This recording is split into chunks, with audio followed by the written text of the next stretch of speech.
If Alpe d'Huez is the most famous climb in the Tour de France, then Mont Ventoux is surely the most infamous.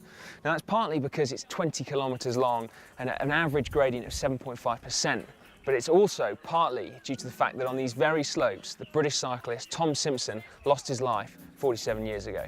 Simpson's life and career is hugely significant to British cycling history. He remains the only Englishman to have won the Tour of Flanders and the Tour of Lombardy. But it is his death that really resonates with the global cycling community. Tom Simpson died as a result of extreme dehydration, having taken a potent cocktail of both amphetamines and brandy. As was prevalent at the time, he pushed his physical boundaries by doping. His death ushered in a change in the attitude towards doping at the time, and indeed in the fight to ban it, which lasted for about 20 years. In the next 20 years that followed, however, some of those lessons seem to have been forgotten. And even now, in the new era of cycling, whereby it seems to be largely clean, there are still some people willing to risk it all, as we've seen from the new rash of positive tests in far-flung cycling communities for a drug called GW1516, which is so harmful in its effects that it never actually got beyond trials on rats in the laboratory. It raises a really important question, therefore, that just how much are people willing to risk in the pursuit of success and glory in the sporting arena? Fortunately, the steady procession of international cycling fans here today is testament to the fact that Tom Simpson's legacy still lives on. And from his memorial here, an agonising 1 kilometre short of the summit of Mont Ventoux, there's plenty to reflect on. So what do you think about the pressure that these athletes are under? Is it heroic or is it tragic? Let us know in the comment section down below.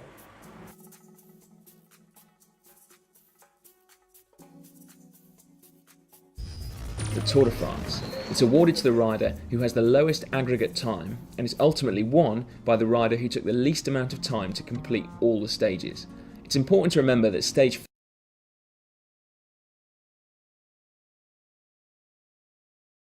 Hey! Sådan, skynd dig.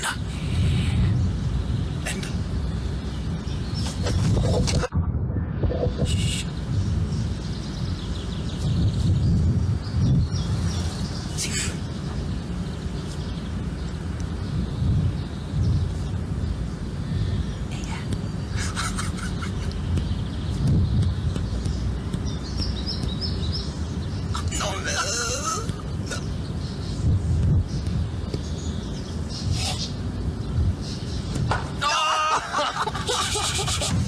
Ny Carlsberg Sport.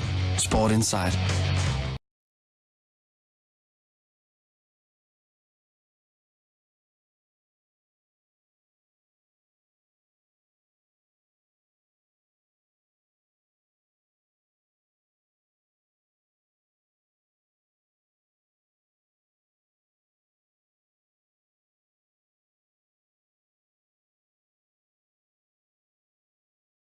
We all want to start our lifting journey as early as possible in our lives, with many of us aspiring to be like our favorite superheroes, wrestlers, or bodybuilders. But the circulating belief is that lifting when you're young, especially as a teen going through puberty, it might end up stunting your growth. This belief grew common possibly from mothers reading an uninformed magazine article on weightlifting, or that jealous friend that think lifting weights is a dumb idea. If you hear it enough times, you might even start believing it yourself.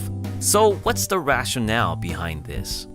During adolescence, long bones, such as the bones in your legs, have small hyaline cartilages known as epiphyseal plates connected to each end. These plates increase the length of your bones through proliferation of ossifying cells we call chondrocytes. This multiplying process is what makes your bones longer and you taller. The concern here is that if you apply a heavy external force, like lifting weights, onto these epiphyseal growth plates, you damage the chance of your chondrocyte cells to grow, cutting potential height growth. But what does the research actually say? Well, nothing really, because there isn't any. In fact, some studies even suggest that weightlifting might help you grow because of the increase we see in certain growth-promoting hormones such as testosterone, GH, and IGF-1 following resistance training. The only time there is a connection between lifting weights and stunting growth is when injuries are involved due to improper lifting technique. Admittedly, that is very common for young adults, since they are just learning how to lift and might be more eager to try to lift heavy to impress friends rather than worry about doing an exercise correctly. But even in that case, lifting weights pose much less of a risk for injury and potential growth damage than other sports we see kids participate in today. So for you young kids that aspire to be the next Arnold or world heavyweight champion, pumping iron can be okay. Just make sure you do it right and do it safely. And do it while wearing a brand spanking new Picture Fit shirt to show your friends that you're serious about your gains knowledge. Check some cool Picture Fit merch out in the link below, and as always, thanks for watching.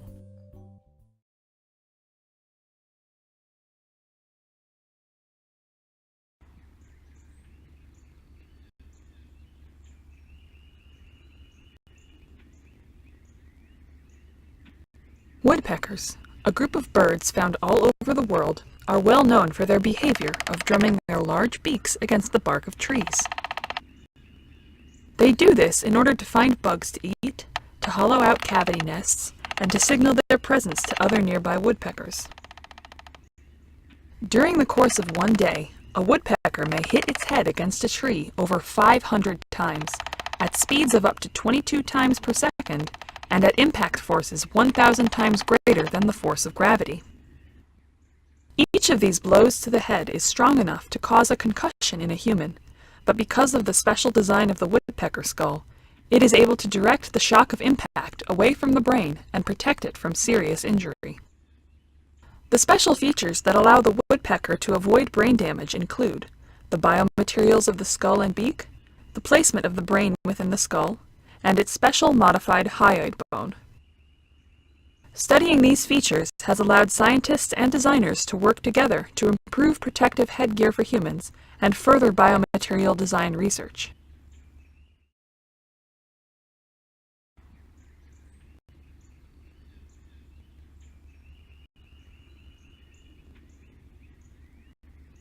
The design of the woodpecker's beak helps to protect its brain from concussion.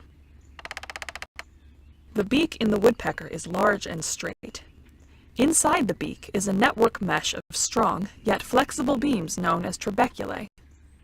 These trabeculae help make the beak slightly flexible, so when the beak hits a tree, it absorbs most of the energy from the impact. The skull of the woodpecker also contains a strong network of trabeculae, located just behind the beak. These trabeculae also contribute to absorbing the shock of impact.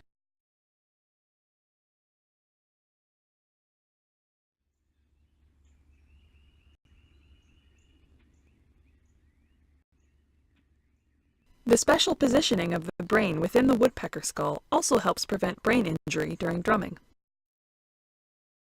Compared to a human brain, which floats in a bath of cerebrospinal fluid, the woodpecker's brain is packed tightly in its skull, with very little cerebrospinal fluid surrounding it. When a human head is hit hard, the force pushes the skull in one direction, while the brain, cushioned by the cerebrospinal fluid, stays temporarily in one place. If the impact is great enough, the brain hits the inside of the skull, which may lead to concussion or more severe brain damage. In contrast, when a woodpecker hits its head hard, the skull and brain both move together in the same direction. The decreased amount of cerebrospinal fluid and the tight packaging of the woodpecker brain protect it from damage and injury. The vertical orientation of the brain also plays a role by distributing the leftover force over a wider surface area than if the brain were horizontal.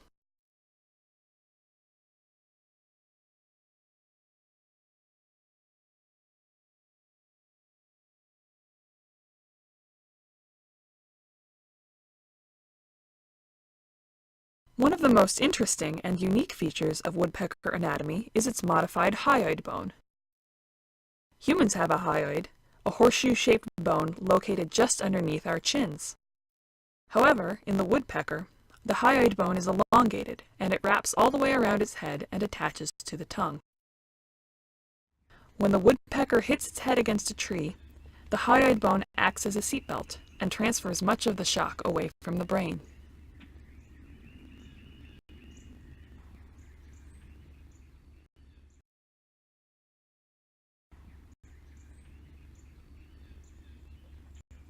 The unique biomaterials of the skull and beak, the orientation of the woodpecker's brain within its skull, and the woodpecker's modified hyoid bone are just a few of the features which have been experimentally demonstrated to increase woodpecker drumming effectiveness.